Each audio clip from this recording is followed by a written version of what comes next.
अस्सलाम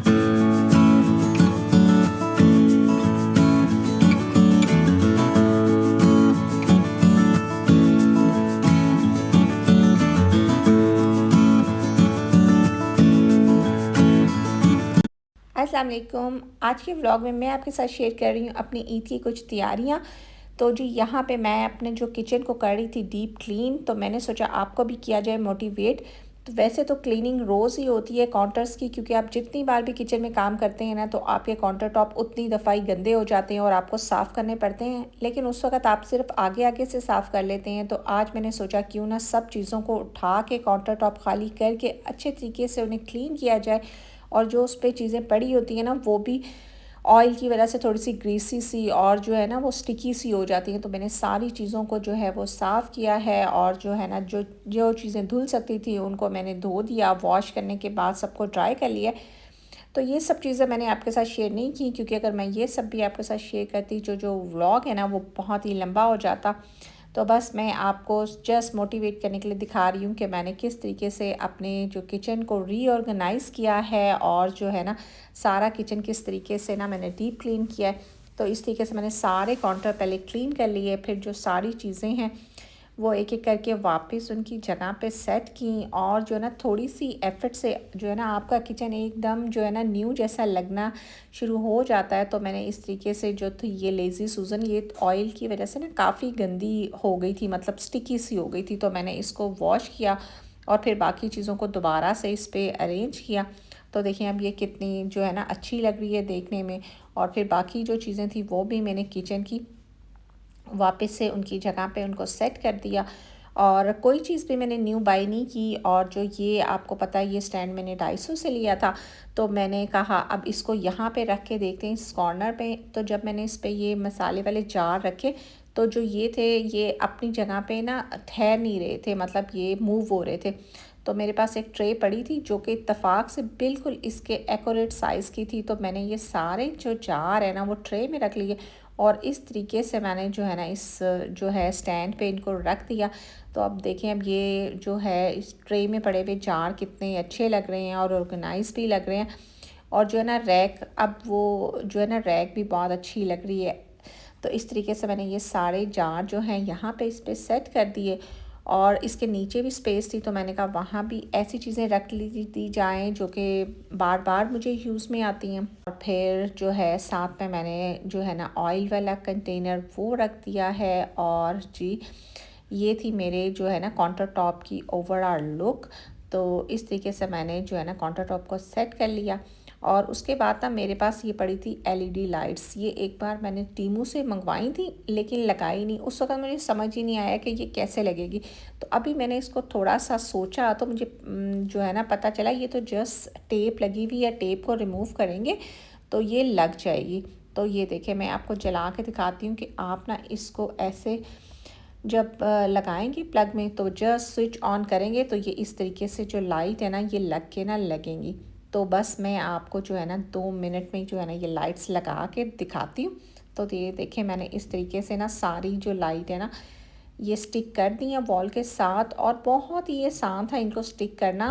और ये देखें इस तरह की इसकी लुक आ रही है। और अगर लाइट ऑफ कर दी जाए तो कुछ इस तरह की जो है ना इनकी जो है ना लुक आएगी। तो काफ़ी अच्छी लग रही थी, और टीमू से मैंने काफ़ी सस्ती सी ली थी, आई थिंक जो है ना 5 या 6 जो है ना धर्म की मैंने ये ली थी। तो इस तरीके से जो है ना मैंने अपना जो है किचन वो रीऑर्गेनाइज़ किया, और नया मैंने कुछ भी बाय नहीं किया। जो मेरे पास पहले से चीज़ें पड़ी थी ना उनको ही मैंने रीयूज़ किया है, और या फिर जो पहले से रखी हुई थी और यूज़ में नहीं आ रही थी तो वो मैंने जो है ना वो यूज़ कर ली। तो यहाँ पे जो है ना मैंने काउंटर सारा खाली ही रखा हुआ है, क्योंकि ना मुझे काम करते वक्त ना काउंटर खाली ज़्यादा जो है ना वो चाहिए होता है। और बस यहाँ पे मैंने अपना एक मसाले वाला डब्बा रखा हुआ है, और इसके अलावा मैंने यहाँ पे काउंटर पे कुछ भी नहीं रखा हुआ, ताकि मुझे काम करने के लिए ना वर्किंग स्पेस जो है ना मुझे ज़्यादा मिले।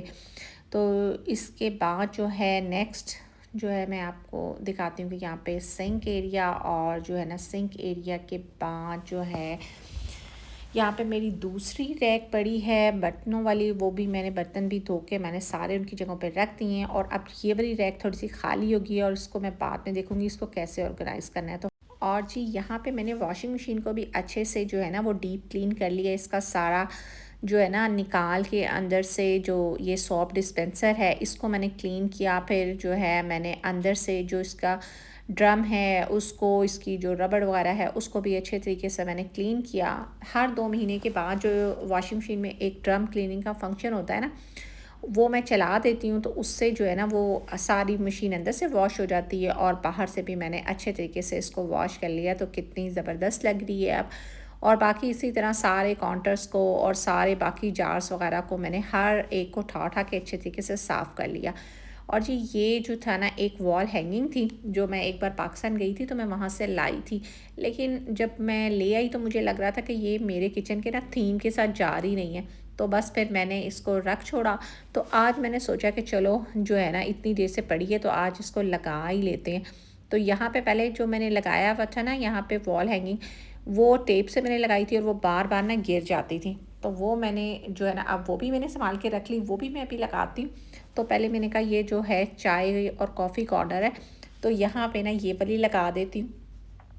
तो मैंने कमांड हुक जो है ना वो लिया और मैं कमांड हुक से लगा रही हूँ, क्योंकि हमारे जो है ना किचन में, चूँकि ये रेंटेड अपार्टमेंट है और आप यहाँ पे कोई कील वगैरह लगा नहीं सकते दीवार में, तो ना कमांड हुक उसमें ना एक बेस्ट सॉल्यूशन है। तो मैंने जो है ना कमांड हुक की हेल्प से ना तो ये लगा लिया है, तो अब ये गिरेगी भी नहीं। तो ये इस तरीके से मैंने इसको लगा लिया। तो बस देखने में इतनी बैड नहीं लग रही थी, क्योंकि जो नीचे जो चाय वाले डब्बे पड़े थे ना उसमें भी ग्रीन कलर था और जो है रेड कॉफ़ी वाला, तो उससे थोड़ा सा मैच हो ही गया था। तो जी यहाँ पे मैंने इसको लगा दिया। आप मुझे बताना कि आप लोगों को ये यहाँ पे अच्छा लग रहा है या फिर मैं इसको यहाँ से हटा दूँ।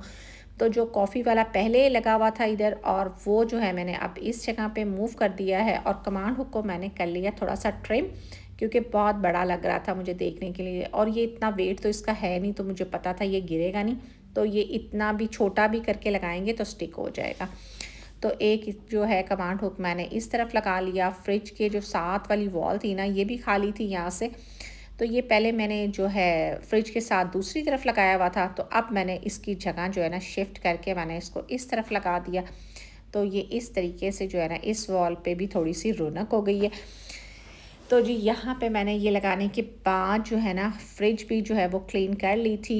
ये पहली बार है कि हम जो है ना दुबई में जो है कुर्बानी कर रहे हैं, तो मैंने कहा कि फ्रीज़र अच्छे तरीके से क्लीन कर लिया जाए और स्पेस बना ली जाए। तो ग्रोसरी भी मैंने कर ली थी और सारी चीज़ें भी मैंने वॉश करके अच्छे तरीके से जो है ना फ्रिज में अरेंज कर दी हुई थी। तो मैंने हर वो काम कर लिया जो कि ईद से पहले जो अगर कर लिया जाए तो आपको जो है ना ईद आपकी अच्छे से गुजर जाएगी। तो इसी तरह सारी कैबिनेट्स जो हैं वो मैंने खाली की और दोबारा से मैंने सारी कैबिनेट्स जो हैं क्लीन करने के बाद रीऑर्गेनाइज़ कर दी। और जो है ना ये कभी कभी ऐसे करने से आपको बड़ा फ़ायदा हो जाता है। आपको बहुत सारी ऐसी चीज़ों का पता चल जाता है जो कि पीछे रखी होती हैं और आपको जो है ना वो यूज़ में नहीं आ रही होती, तो फिर जो है ना आपको वो जब नज़र आ जाती हैं तो यूज़ में आ जाती हैं। इसी तरह मसाला जात आप देख लेते हैं कोई एक्सपायर तो नहीं हो रहा, जो एक्सपायर हो रहा होता है उसको आप डिस्कार्ड कर देते हैं और जो पीछे पड़ी होती हैं चीज़ें उनको आप आगे ले आते हैं। तो इस तरीके से मैंने भी सारे जो है ना ड्रॉर्स और कैबिनेट्स जो हैं उनको रीऑर्गेनाइज़ कर दिया और जो है ना सारा किचन जो है ना मैंने एक बार डीप क्लीन किया, तो जो है ना काफ़ी अब अच्छा दिख रहा था। तो यहाँ पे सारी वेजिटेबल्स तो मैंने जो है वो वॉश करके जो है वो रख दी थी फ्रिज में, तो बाकी बच गया था ये धनिया, और ये बहुत जल्दी ख़राब हो जाता है। तो मैं क्या करती हूँ कि धनिए में से ना ऐसे सारे लीव्स जो कि ख़राब हो रहे होते हैं ना वो निकाल लेती हूँ, और जो इसके ये वाली इसकी डंडियाँ होती हैं इसको काट देती हूँ। इसको भी ज़ाया करने की ज़रूरत नहीं है, इसको भी मैं चटनी में यूज़ कर लेती हूँ। और बाकी जो धनिया है ना उसको मैं कट कर लेती हूँ। मैं जो है ना धनिया को धो के नहीं रखती, मैं बस उसको कट करके रख देती हूँ फ्रिज में, और फिर जब मुझे यूज़ करना होता है ना, और जितना यूज़ करना होता है ना मैं उतना ही धोती हूँ। तो इस तरीके से जो ये धनिया है ना मेरा 1 महीने भी बहुत ही अच्छे तरीके से जो है ना वो चल जाता है। तो मैं अब आपको दिखाती हूँ कि मैं जो है ना धनिया को किस तरीके से ना स्टोर करती हूँ। तो मेरे पास ना इस तरह का एक बॉक्स है जिसमें मैं वेजिटेबल्स रखती हूँ सारी।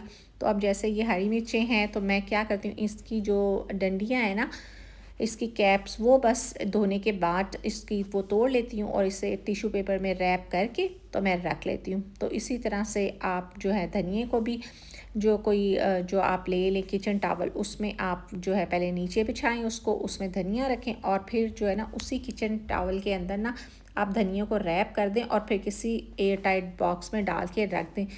तो आपका जो धनिया है ना वो 1 महीने तक बिल्कुल फ्रेश रहेगा और बिल्कुल भी ये ख़राब नहीं होता, बिल्कुल भी नहीं गलता। तो यहाँ पे मैं बना रही थी अब जो है गरम मसाला। तो गरम मसाले के सारे जो हैं इंग्रेडिएंट्स वो मैंने यहाँ पे मेंशन कर दिए हैं। तो बस मैं तो इस तरीके से जो है ना सारे मसाले डाल के पैन में, जो फ्लेम बहुत हल्की रखनी है आपने, और उसको मैं फ्राई कर लेती हूँ। बस 2 मिनट आप फ्राई करेंगे, इसमें से बहुत ही ज़बरदस्त किस्म की स्मेल आना स्टार्ट हो जाएगी। आपको पता चल जाएगा कि जो है ना ये वो रोस्ट हो गया है मसाला। बस आपने फिर इसको साइड पे रख देना है ठंडा करने के लिए। और जितनी देर में ये ठंडा हो रहा है ना उतनी देर में मैं बना रही हूँ अदरक और लहसुन का पेस्ट, क्योंकि जो है कुर्बानी की ईद है, तो इस जब ईद पे आप गोश्त वाला बनाते हैं तो अदरक लहसुन तो बहुत ज़्यादा जाता है उसमें, और अगर आप पहले से इस तरीके से बना के रख लेना तो आपको काफ़ी आसानी हो जाती है। तो मैंने 400 ग्राम लहसुन लिया था, 400 ग्राम ही मैंने अदरक लिया है। 1 टेबलस्पून मैंने इसमें डाल दिया था सॉल्ट इसको प्रिजर्व करने के लिए, और 2 टेबलस्पून जो है ना मैंने इसमें ऑलिव ऑयल डाला है। आप कोई भी वेजिटेबल ऑयल डाल लें और बस फिर क्या करना है आपने इसको जो है ग्राइंड कर लेना है। तो आपका 2 मिनट में बहुत सारा जो है ना अदरक लहसुन का पेस्ट बन के रेडी हो जाएगा। बस सिर्फ इतना आपने करना है कि बीच में आपने इसको एक दफ़ा ना या 2 दफ़ा आप इसको ना हिला लें, ताकि जो है ना सारा जो पेस्ट है ना बहुत इवनली जो है ना वो ग्राइंड हो जाए, और फिर इस तरीके से ना बड़ी आसानी रह जाती है। बकरा ईद के अलावा भी मैं जो हूँ ना ये पेस्ट ज़रूर बना के रखती हूँ, तो उससे जो है ना मुझे काफ़ी जो है ना काम करने में आसानी हो जाती है। तो बस आपने फिर इसको एयर टाइट जार लेना है और वो आपने ड्राई लेना है। आपका जार जो है वो ड्राई होना चाहिए, और आपने ना जार में कभी भी पानी वाला गीला स्पून जो है ना इसमें यूज़ नहीं करना। फिर तो आपका जो ये अदरक लहसुन का पेस्ट है ना ये फ्रिज में भी 6 महीने तक आप स्टोर करके रखें, बिल्कुल जो है ना ये ठीक रहता है। और अगर आप जो है फ्रिज में नहीं रखना चाहते तो आप इसके क्यूब्स बना के फ्रीज़र में भी रख सकते हैं। और अगर आप इस तरह आप ज़्यादा बना रहे हैं तो आप इस तरह की जो बॉटल है वो आप फ्रीज़र में रख दें, और जब आपको यूज़ करना है ना तो आप उसको फ्रिज में रख देंगे ना, तो वो आपका बिल्कुल दोबारा से पेस्ट बन जाएगा और कलर भी ख़राब नहीं होगा। तो आप दोबारा से उसको एज़ा जो है ना पेस्ट के यूज़ कर सकते हैं। और यहाँ पे आप देखेंगे जो थे ना जो मैंने गरम मसाला ड्राई रोस्ट करके रखा था वो कितना क्रिस्पी हो गया। आप इसकी आवाज़ सुने ज़रा, कितनी जो है ना ये ज़बरदस्त किस्म का क्रिस्पी हो गया। इससे ना ग्राइंड करना बहुत ही आसान हो जाता है, और जो इसके सारे एसेंशियल ऑयल है ना वो भी एक्टिवेट हो जाते हैं। और फिर जो है ना इस तरीके से आप इसको ग्राइंड कर लें तो आपका ज़बरदस्त किस्म का जो है ना होममेड गरम मसाला बन के रेडी हो जाएगा। तो मैंने जो है ना गरम मसाला भी बना के रेडी कर लिया है। तो अब जो है ना आराम से ईद पे मुझे कोई जो है ना प्रॉब्लम नहीं होगी, मतलब कोई और चीज़ यूज़ हो या ना हो, लेकिन ये जो है गरम मसाला और अदरक लहसुन का पेस्ट वगैरह, टमाटर प्यूरी वगैरह, वो तो आपकी यूज़ होनी ही होनी होती है। तो बस मैंने यहाँ पे गरम मसाला भी रेडी कर लिया और अदरक लहसुन का पेस्ट भी बना लिया, और साथ में मैंने बना ली थी इमली की चटनी, क्योंकि वो भी जो है ना गोश्त की कोई भी आप चीज़ बनाएं तो उसके साथ बहुत ही अच्छी लगती है। तो इसकी रेसिपी मैंने रिकॉर्ड नहीं की, क्योंकि ऑलरेडी मैंने बहुत दफ़ा अपने चैनल पे जो है ना इसकी रेसिपी डाली हुई है। लिंक जो है वो मैं आई बटन में भी दे दूँगी और डिस्क्रिप्शन में भी डाल दूँगी। अगर आपने देखनी है तो आप वहाँ से जाके देख सकते हैं।